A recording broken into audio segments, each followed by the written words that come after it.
الرحیم۔ شروع اللہ کے نام سے جو بڑا مہربان اور نہایت ہی رحم کرنے والا ہے۔ تمام حضرات سورہ فاتحہ اور درود پاک پڑھ لیجئے۔ اعوذ باللہ من الشیطان الرجیم، بسم اللہ الرحمن الرحیم، الحمدللہ رب العالمین، الرحمن الرحیم، مالک یوم الدین، ایاک نعبد وإياك نستعين، إياك نعبد وإياك نستعين، إياك نعبد وإياك نستعين، اهدنا الصراط المستقيم صراط الذين أنعمت عليهم غير المغضوب عليهم ولا الضالين، آمين۔ اللهم صل على محمد وعلى آل محمد كما صليت على إبراهيم وعلى آل إبراهيم انکا حمید مجید۔ اللہم بارک علی محمد وعلی آل محمد کما بارکت علی ابراہیم وعلی آل ابراہیم انکا حمید مجید۔ اسلامی سال نو کا پہلا مہینہ محرم،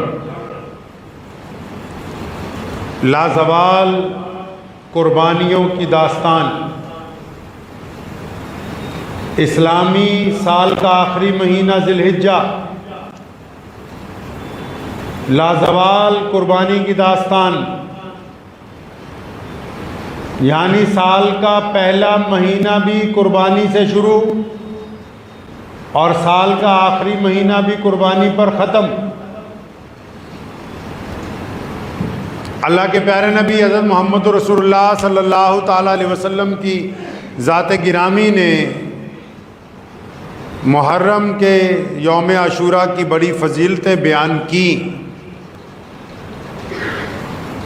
اور اس کے ساتھ ہی اسی دن نبی علیہ السلام کے بعد سیدنا امام حسین رضی اللہ تعالیٰ عنہ کی شہادت جو ہوئی ہے یوم عاشوراء کے دن، کربلا کے میدان میں جو واقعہ پیش آیا وہ قیامت تک کے لیے آنے والے تمام انسانوں کے ایک ایسا سبق ہے، ایک ایسا راستہ ہے کہ جو بھی لوگ اس راستے کو اختیار کریں گے، جو بھی لوگ اس سبق کو پڑھیں گے، ان کی آنے والی نسلیں کبھی بھی ناکام نہیں ہوں گی۔ جو زندہ قومیں ہوتی ہیں وہ اپنی قربانیوں کو، اپنے شہداء کو، ان لوگوں کو جنہوں نے اپنے دین کے لیے، اپنے ملک کے لیے قربانی دی ہوتی، زندہ قومیں ان کو یاد رکھتی ہیں۔ وہ قومیں مردہ ہیں جو اپنے شہداء کو نہیں یاد کر سکتی، اور پوری دنیا کے مسلمانوں کے پاس تو شہداء کی اتنی بڑی وراثت ہے کہ جس کے امام سیدنا امام حسین رضی اللہ تعالیٰ عنہ نے کربلا کے میدان میں آ کے وہ تاریخ ساز کارنامہ انجام دیا کہ اب قیامت تو آ سکتی ہے لیکن سیدنا امام حسین رضی اللہ تعالیٰ عنہ کے اس پیغام کو فراموش نہیں کیا جا سکتا۔ اکثر محرم آتا ہے، بہت سارے لوگ سمجھتے ہیں کہ محرم کے دن، کچھ لوگ سمجھتے ہیں کہ صرف روزے رکھنے، کچھ لوگ سمجھتے ہیں کہ صرف عبادتیں کرنی ہیں، کچھ لوگ اپنے اپنے طریقے کے ساتھ محرم کے دنوں کو مناتے ہیں، لیکن محرم صرف منانے کے لیے نہیں آتا۔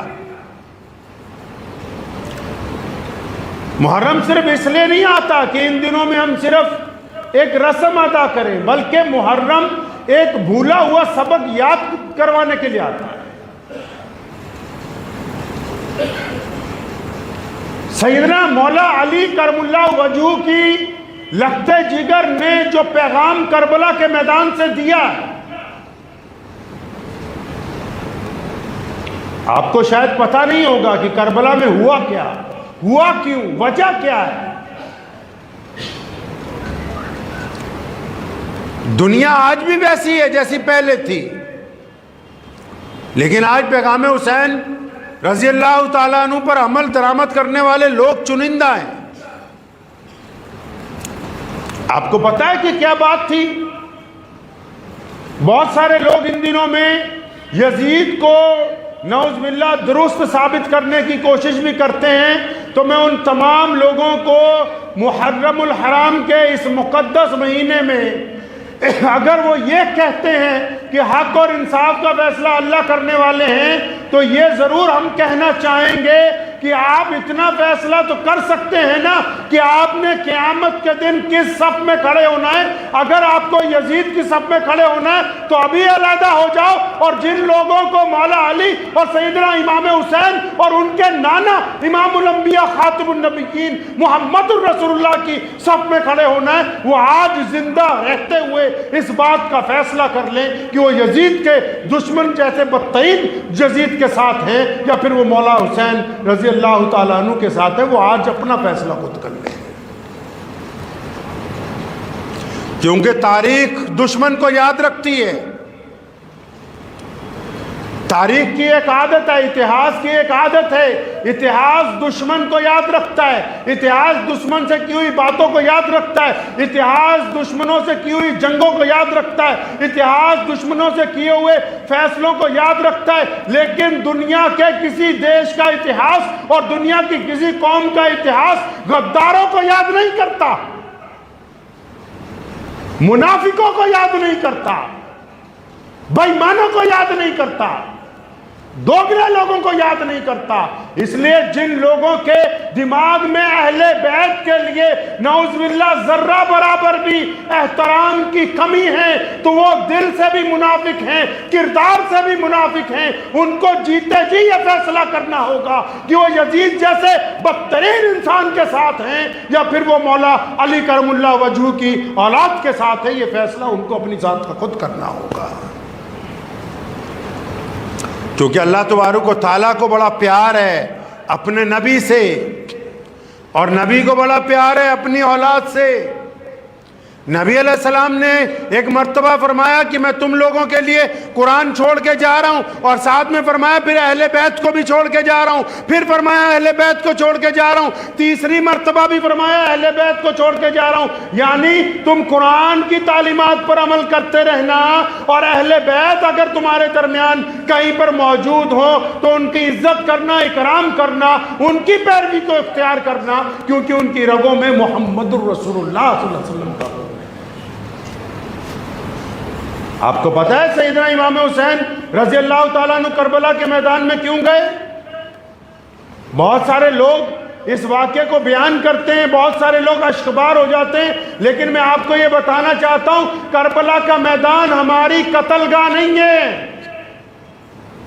کربلا کے میدان میں آج سے 1400 سال پہلے جو کچھ ہوا، کربلا کے میدان میں جو حضرت امام حسین کے ساتھیوں کو شہید کیا گیا، کربلا کے میدان میں اہل بیت کو جو شہید کیا گیا، کربلا کے میدان میں حضرت امام رضی اللہ تعالیٰ عنہ کے بچوں کی جو شہادت ہوئی ہے، وہ قتل گاہ نہیں ہے، وہ مسلمانوں کی یونیورسٹی ہے، مسلمانوں کی تربیت گاہ ہے، اور پوری دنیا کے انسانوں کے لیے، خواہ وہ کسی بھی مذہب سے تعلق رکھتے ہوں، کربلا ان کے لیے امید کی کرن ہے کہ دیکھو کہ اگر دنیا کی ساری طاقت ایک طرف ہو جائے، دنیا کے سارے ظالم ایک طرف ہو جائے، دنیا کی ساری پاور ایک طرف ہو جائے، تو یاد رکھنا کبھی ظالم کے آگے سر نہ جھکانا، کیونکہ کٹے ہوئے سر بلند ہو جاتے ہیں، جھکے ہوئے سر کبھی اٹھا نہیں کرتے دوبارہ۔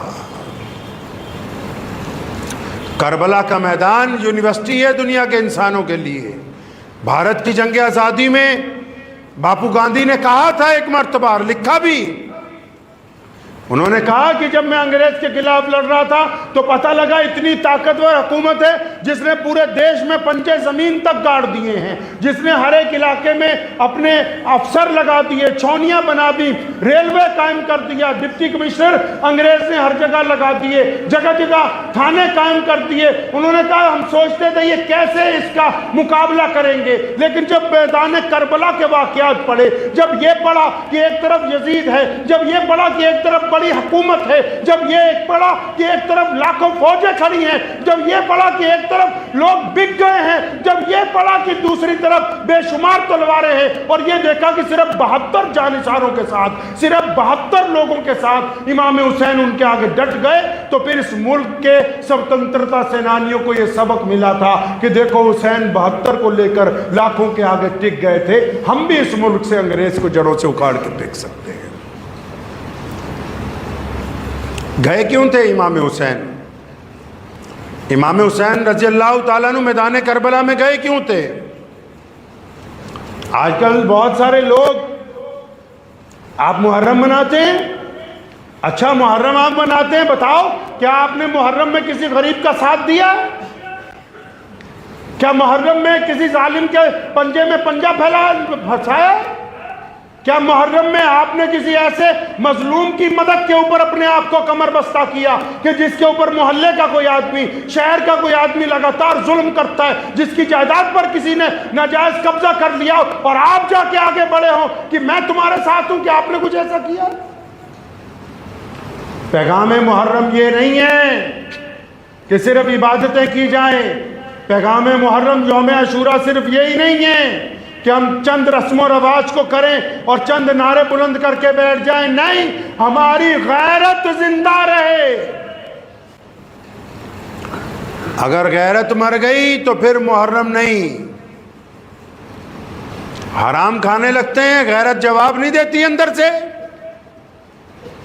کوئی تمہارے سامنے، تمہارا کوئی بڑا بھائی، تمہارا کوئی رشتہ دار تم میں سے کسی کمزور کے اوپر ظلم کرتا ہے، تم میں سے کسی کمزور کے اوپر تشدد کرتا ہے، تم میں سے کسی کمزور کی جائیداد ہڑپ لیتا ہے، اور سارے خاندان والے چپ رہتے ہو اور پھر کہتے ہو محرم منا رہے، کیوں نہیں اس ظلم کے خلاف بولتے؟ تمہارے شہر میں اگر کسی کے اوپر زیادتی ہو اور وہ کہتا ہو کہ چند لوگ میرے ساتھ چلو، میرے ساتھ مل کے حکومت کے نزدیک آواز اٹھائیں گے، اور وہ غریب اکیلا ہی بیٹھا رہتا ہے کسی چوراہے میں، تم 10 لوگ اس کے ساتھ جا کے ایک ڈپٹی کمشنر کے پاس، کسی پولیس کپتان کے پاس اس کے حق میں بات نہیں کر سکتے، پھر محرم کی بات کرتے ہو، اس کا مطلب غریب کا ساتھ نہیں دینا چاہتے، صرف ایک رسم ادا کرنا چاہتے۔ کربلا کے میدان میں اس لیے گئے تھے امام حسین کیونکہ یزید نے قبضہ کر لیا تھا اسلام پر، خلافت پہ قبضہ کر لیا تھا اس نے،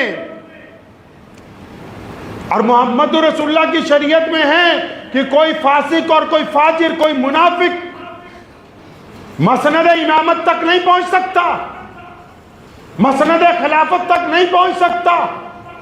بہت سارے لوگوں نے کہا حضرت امام حسین رضی اللہ تعالیٰ عنہ کو کہ حضرت آپ کیوں اس مسئلے میں پڑھ رہے ہیں؟ پوری دنیا کے مسلمان آپ کے پاس آتے ہیں، پوری دنیا کے مسلمان آپ کے حق پہ بیعت کرتے ہیں، پوری دنیا کے مسلمانوں کے نزدیک محمد رسول اللہ کے نوازے صرف آپ ہی ہیں، اس کو رہنے دے جو کچھ کرتا ہے۔ فرمائے نہیں، آج اگر ہم ظلم کے خلاف نہیں اٹھیں گے تو دنیا کو توق غلامی گلے میں ڈال کے چلنے کی عادت بڑھ جائے گی۔ سیدنا امام حسین نے صرف یزید کی مخالفت نہیں کی بلکہ قیامت تک آنے والے یزیدوں کے سامنے جانثاروں کو کھڑا کیا ہے کہ جس دور میں بھی اگر کوئی یزید ہوگا تو امام حسین کے جو جانشین ہوں گے، ان کے جو ماننے والے ہوں گے، اس یزید کے سامنے کھڑے ہوئے ہوں گے۔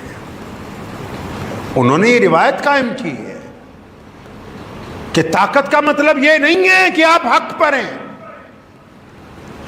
پہلے آج سے 1400 سال پہلے یہ روایت تھی کہ جو لوگ زیادہ ہوتے تھے تعداد میں اور جن کے پاس پیسے زیادہ ہوتے تھے، جن کے پاس اقتدار ہوتا تھا، جن کی حکومت ہوتی تھی، ساری دنیا کہتی تھی بس وہی حق پر ہے۔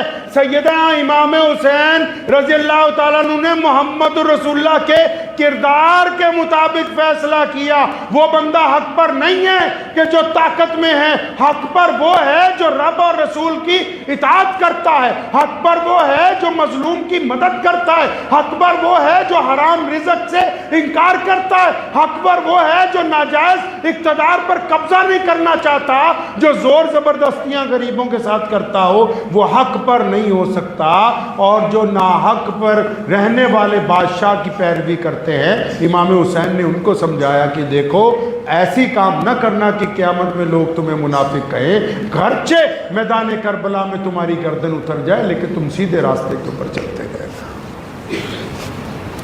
کربلا کا میدان پوری دنیا کے انسانوں کو حوصلہ دیتا ہے۔ کربلا کا میدان صرف مسلمانوں کو نہیں، دنیا کے ہر انسان کو حوصلہ دیتا ہے کہ پھر کیا ہو گیا، تمہارے میں ابھی طاقت نہیں ہے، پھر کیا ہوا کہ تمہارے پاس دولت کم ہے، پھر کیا ہو گیا کہ تمہارے پاس جسمانی قوت کم ہے، کیا بات ہو گئی۔ کربلا کے میدان میں پوری دنیا کے انسانوں کو حوصلہ دیا ہے، عزم دیا ہے، ہمت دی ہے کہ گھبراؤ نہیں، رب پہ یقین رکھو، اپنے کام پر لگو۔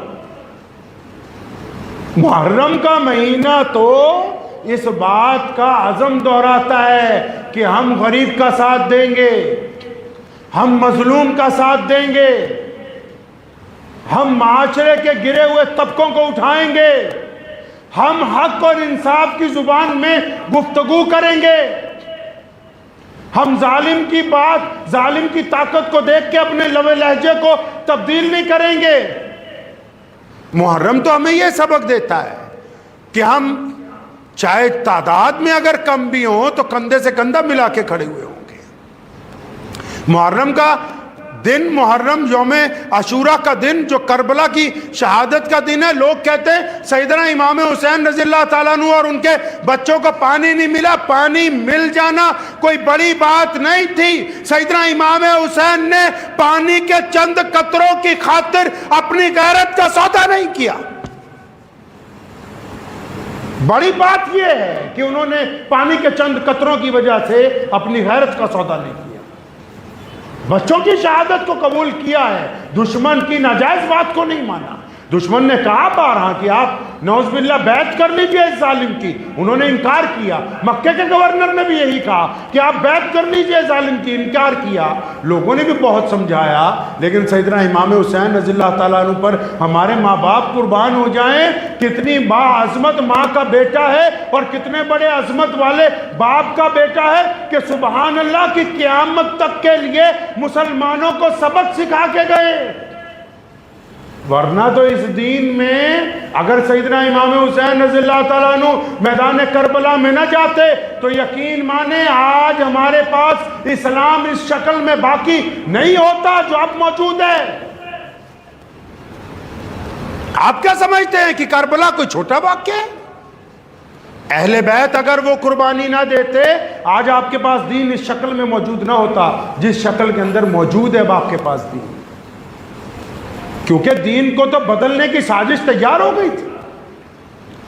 دین کو تبدیل کرنے کی تو بات یزید نے تخت پر بیٹھتے کی، اس نظام کو توڑنے کی کوشش کی جو محمد الرسول اللہ صلی اللہ تعالیٰ علیہ وسلم نے قائم کیا تھا۔ یہ تو مولا علی رضی اللہ تعالیٰ عنہ کے اولاد کی جوتیوں کا صدقہ ہے کہ آج مسلمان اس دین پر چل رہے ہیں جو محمد الرسول اللہ نے ہمیں عطا فرمایا تھا۔ تو یاد رکھا کریں جب محرم آتی ہے نا تو اس عزم کو دہرانا ہے کہ ہم سیدنا امام حسین رضی اللہ تعالیٰ عنہ کی پیروی کرنے والے ہیں، ہمارا یزید کے ساتھ کوئی تعلق نہیں۔ اہل بیت کی محبت مسلمانوں کا ایمان ہے۔ اہل بیت سمجھتے ہیں نا، اہل بیت جو محمد رسول اللہ کی اولاد ہے، اہل بیت کی محبت کے بغیر نماز ادا نہیں ہو سکتی۔ کیا کہتے ہو نماز میں بیٹھ کے؟ التحیات کے بعد کیا پڑھتے ہو بھائی؟ اللہم صلی علی محمد وعلی آل محمد، کہ ہم تو درود بھیج رہے ہیں کس پر؟ محمد الرسول اللہ پر. اور کس پر؟ محمد الرسول اللہ کی اولاد پر، ان کے گھر والوں پر، سیدنا امام حسن پر، امام حسین پر، مولا علی کرم اللہ وجہ پر، بی بی فاطمہ پر، محمد رسول اللہ کے گھر والوں پر. ہم نماز میں جب تک سلام نہیں بھیج لیتے نماز نہیں ہو سکتی. وہ کون سا بدبخت ہے کہ جس کے دل میں ذرہ برابر بھی خیال آ جائے کہ اہل بیت کا میں ساتھ نہیں دے سکتا. اہل بیت کی محبت ہمارے ایمان کا حصہ ہے. جب تک وہ دل میں موجزن رہے گی تب تک آپ مسلمان ہیں. اگر وہ دل میں موجزن نہیں ہے تو اس خام خیالی کو اپنے دل سے نکال دیجئے. اہل بیت کا مقام امیر المومنین خلیفۃ المسلمین سیدنا عمر بن خطاب رضی اللہ تعالیٰ عنہ، جو اسی محرم کی پہلی تاریخ کو جن کی شہادت ہوئی ہے مدینہ المنورہ میں، جب وہ خلیفہ تھے تو جو مال غنیمت آتا تھا تقسیم کرنے سے پہلے دونوں شہزادوں کو بلایا کرتے تھے، حضرت امام حسن اور حسین رضی اللہ تعالیٰ عنہ کو، اور ان کے سامنے بہترین چیزیں پیش کرنی. ایک مرتبہ ان کے بیٹے نے انہیں کہا، خلیفہ کا بیٹا ہے نا، ایک دفعہ بیٹے نے ان سے کہا کہ ابا جی آپ جو سب سے بہترین اشیاء ہوتی ہیں وہ حضرات امام حسن اور حسین رضی اللہ تعالیٰ عنہ کو پہلے پیش کرتے ہیں، جبکہ ہم سب بھی نبی علیہ الصلوۃ والسلام کے صحابہ میں سے ہیں اور ہم نے اتنی جنگیں محمد رسول اللہ صلی اللہ علیہ وسلم کے ہم رکاب رہ کے لڑی ہیں. تو سیدنا عمر فاروق رضی اللہ تعالیٰ عنہ کی آنکھیں اشکبار ہو گئی تھیں اور فرمانے لگے اللہ اکبر، تیرے دل میں یہ خیال آیا کیسے کہ تو امام حسین اور حسن کے نعوذ باللہ قابل ہے؟ تو یہ تو بتا کہ تیرا باپ کون ہے؟ فرمایا آپ ہیں. تو فرمایا ان کا باپ کون ہے؟ ان کا باپ شیر خدا علی مرتضیٰ ہے. وہ تیری ماں کون ہے؟ ان کی ماں فاطمۃ الزہرا محمد الرسول اللہ کی لخت جگر ہے. اور تیری نانی کون ہے؟ ان کی نانی سیدنا خدیجہ الکبریٰ رضی اللہ تعالی عنہا ہے. اور تیرے نانا کون ہیں؟ لیکن ان کے نانا پیغمبر اعظم محمد الرسول اللہ صلی اللہ تعالی علیہ وسلم ہے. کھیلتے ہوئے بچپن میں ایک مرتبہ صرف سیدنا امام حسین رضی اللہ تعالیٰ نے عمر رضی اللہ تعالیٰ کے بیٹے کو بچپن میں کھیلتے ہوئے کہا تھا، بچے آپس میں کسی بات پر گفتگو کر رہے تھے، فرمایا جاؤ جاؤ اپنے باپ کو جا کے کہہ دو کہ وہ ہمارا غلام ہے. اور عمر اس وقت خلیفہ تھے، اور خلیفہ بھی وہ جن سے پوری دنیا کے حکمران کانپتے. تو بچہ گیا فوراً کہ ابا جی وہ جو حسین ہے رضی اللہ تعالیٰ عنہ وہ آپ کو اپنا غلام کہتے ہیں. سیدنا عمر رضی اللہ تعالیٰ عنہ اٹھ کے بیٹھ گئے. فرمایا اچھا بیٹا انہوں نے مجھے اپنا غلام کہا؟ ہاں ابا جی انہوں نے غلام کہا. اب بچہ یہ سمجھ رہا ہے کہ شاید صحیح جگہ آ کے بات پہنچ گئی. تو فرمایا بچے واپس جا بھاگ کے ان کو بولو کہ صرف زبان سے ہی کہتے ہو کہ لکھ کے بھی دے سکتے ہو، کہ صرف کہتے ہی ہو کہ لکھ بھی دو گے. بچہ پھر آیا کہ لو جی اب تو سند بھی چاہیے تاکہ پھر اس کے بعد میں فیصلہ ہوگا. کیوں کہا؟ تو اس نے جا کے سیدنا امام حسین رضی اللہ تعالیٰ عنہ ابھی بچے ہی ہیں اور ان کے ہم عمر ہی ہیں، جا کے کہا کہ آپ صرف زبان سے ہی کہتے ہیں، لکھ کے بھی دے دیں گے. وہ محمد رسول اللہ صلی اللہ علیہ وسلم کے نواسے ہیں. وہ فرمایا 10 بار لکھوا لے. فرمایا لکھ دو. انہوں نے اٹھایا ایک رکا، اس پہ لکھ دیا کہ عمر ہمارا غلام ہے. وہ بچہ خوشی سے رکا لے کے واپس آیا کہ ابا کو بتانا ہے، کیونکہ پہلے گیا تھا اسی مقصد کے لیے کہ شاید میری بات بن جائے. اب وہ جب رکا لے کے پہنچا ہے تو امیر المومنین نے رکا پکڑا، اس کو چوما، آنکھوں سے لگایا، رونے لگے. فرمایا اے میرے بچے جب میرا انتقال ہو جائے تو یہ رکا میرے کفن میں رکھنا تاکہ کل قیامت کے دن عمر کھڑا ہو کے اعلان کر سکے کہ عمر ابن خطاب جو ہے وہ سیدنا امام حسین کا غلام ہے، تاکہ کہہ سکے ہم قیامت کے دن کہ ہم اس گھرانے کے غلام ہیں. محمد رسول اللہ صلی اللہ تعالی وسلم کے گھرانے کی یہ جو قربانی ہے، یہ جو لازوال داستان ہے مسلمانوں، یہ صرف منانے کے لیے نہیں ہے، یہ اس عہد کو دہرانے کے لیے ہے کہ ہم بہترین مسلمان بنیں گے، کہ جس طرح یزید نے اسلام پر ڈاکہ ڈالا تھا، یہ اس عہد کو دہرانے کی بات ہے کہ ہم اپنے نزدیک اس اسلام کو باقی رکھیں گے جو محمد الرسول اللہ کا دین ہے۔ جس طرح سیدنا امام حسین نے کربلا کے میدان میں قربانی دی تھی، ہم اس عہد کو دہرائیں گے کہ اگر ضرورت پڑی تو ہم بھی قربانی پیش کریں گے۔ یہ صرف ان دنوں کے دن نہیں ہیں کہ ہم چند رسمیں منا کے پیچھے ہٹ جائیں، بلکہ سارا سال اس بات کو یاد رکھنے کے دن ہے کہ ہمارا سال شہادت سے شروع ہو کر شہادت کے دن پر جا کے ختم ہوتا ہے۔ محرم کے فلسفے کو سمجھ لیجئے۔ محرم مسلمانوں کے لیے بھی اور پوری دنیا کے غیر مسلم دوستوں کے لیے، غیر مسلم انسانوں کے لیے بھی ایک حوصلے کی بات ہے۔ کچھ چیزیں ایسی ہوتی ہیں نا جن کو ہم دیکھتے ہیں خوشی ملتی ہے، کچھ چیزیں ایسی ہوتی ہیں جن کو ہم دیکھتے ہیں تو ہمیں حوصلہ محسوس ہوتا ہے۔ تو یہ کربلا کا میدان حوصلہ دیتا ہے نا پوری دنیا کے لوگوں کو، چاہے وہ کسی بھی مذہب سے تعلق رکھتے ہوں، ان کو حوصلہ دیتا ہے کہ ڈرنے کی ضرورت نہیں ہے، خوفزدہ ہونے کی ضرورت نہیں ہے، پریشان ہونے کی ضرورت نہیں ہے۔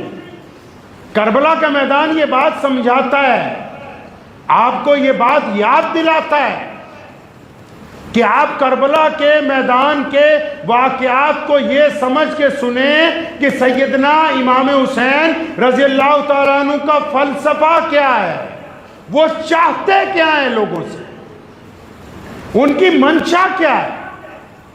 جو خطبہ انہوں نے دشمن کے سامنے دیا، اگر پہاڑوں کو دیتے پہاڑ ریزہ ریزہ ہو جاتے۔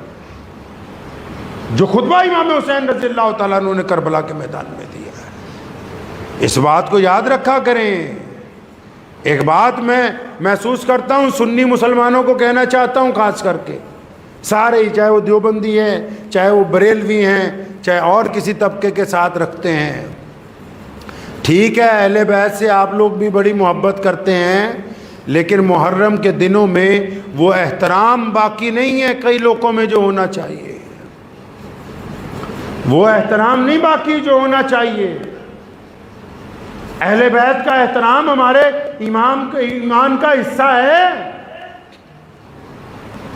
آج کل تو حیرت کی بات یہ ہے کہ کچھ لوگ جو اپنے آپ کو کہتے ہیں کہ ہم محرم منانے جا رہے ہیں، اور نعوذ باللہ ان کے جسم میں نشہ داخل ہو جائے تو ان کے لیے یہ ڈوب مرنے کا مقام ہے۔ ان سے بہتر تو پھر وہ شیعہ حضرات ہیں جو اس ادب کو ملوث تو رکھے ہوئے ہیں۔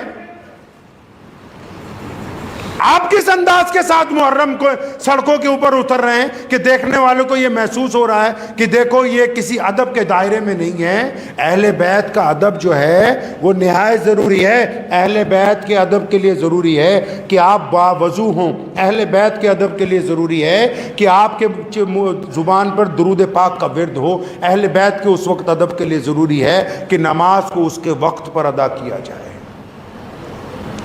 اور آج کل تو اللہ معاف فرمائے، ابھی ایک صاحب نے ایک ویڈیو کلپ دکھایا تو اس میں ایک بڑے گھرانے کے مولانا صاحب اسٹیج پر بیٹھے ہوئے اور پیچھے ان کے نام کے آگے لکھا ہوا اولاد رسول، نعوذ باللہ۔ ارے پیارے پیغمبر محمد رسول اللہ صلی اللہ تعالیٰ علیہ وسلم کی اولاد ہونا کوئی معمولی بات نہیں ہے۔ سیدنا امام احمد رضا خان بریلوی رحمۃ اللہ علیہ کے واقعات میں لکھا ہے ایک جگہ کہ ان کے گھر کے پاس سید صاحب ایک رہتے تھے، تو وہ اچانک ایک دن ان کے گھر آیا کرتے تھے اکثر بیٹھک میں، اچانک ایک دن آئے تو اندر ان کے گھر کی خواتین بھی تھیں، تو فوراً معذرت کہتے ہوئے واپس آئے۔ تو حضرت نے خواتین کو پہلے پردے میں بھیجا، پھر سید صاحب کو بلایا، پھر سارے گھر والوں کو کہا کہ غلطی ہماری تھی کہ ہم لوگ پردے میں اس وقت نہیں تھے، لیکن حضرت نے کیوں معذرت کی؟ معذرت کرنا تو ہمارا کام ہے، یہ اہل بیت کا مقام ہے کہ اتنا بڑا آدمی اپنے گھر والوں کو کہہ رہا ہے کہ اب تم دوبارہ معذرت کرو۔ اور کئی جھوٹے اہل بیت بن گئے نعوذ باللہ کئیوں نے جھوٹے اہل بیت بننے کی کوشش کی ہے. یاد رکھو محمد الرسول اللہ صلی اللہ تعالی وسلم کے جو اہل بیت ہیں ان کی جو روش ہے, ان کا جو طریقہ ہے, دنیا کا کوئی بھی آدمی اس درجہ تک نہیں پہنچ سکتا جو درجہ اللہ تبارک و تعالیٰ نے ان کو عطا کر دیا. سنو اہل بیت کی پہلی خاصیت, جو محمد الرسول اللہ کی اولاد میں سے ہوتے ہیں وہ بے خوف ہوتے ہیں. جو محمد الرسول اللہ کی اولاد میں سے ہوتے ہیں وہ کبھی کسی سے زکوٰۃ نہیں لیتے. جو محمد الرسول اللہ کی اولاد میں سے ہوتے ہیں ان کے چہرے پر نگاہ نہیں ٹکتی, کیونکہ وہ سید ہوتے ہیں. جو محمد الرسول اللہ صلی اللہ علیہ وسلم کی اولاد میں سے ہوتے ہیں وہ لوگوں کی چمچہ گریاں نہیں کرتے. محمد رسول اللہ کی اولاد میں سے ہونا دنیا کا سب سے بڑا اعزاز ہے. کسی کے بینر پر لکھنے سے کوئی اولاد رسول نہیں بن سکتا ہے. لیکن ادب تو مسلمان اس لیے کر لیتے ہیں بس. میرے والد شیخ الاسلام مولانا حبیب الرحمن لدھیانوی رحمۃ اللہ علیہ ایک واقعہ ہمیں سنایا کرتے تھے. فرماتے تھے کہ اللہ والے تھے بہت بڑے بزرگ, تو ان کے پاس ایک بندہ چلا گیا. اس نے جاتے ہی ان کو کہا کہ جناب میں سید ہوں.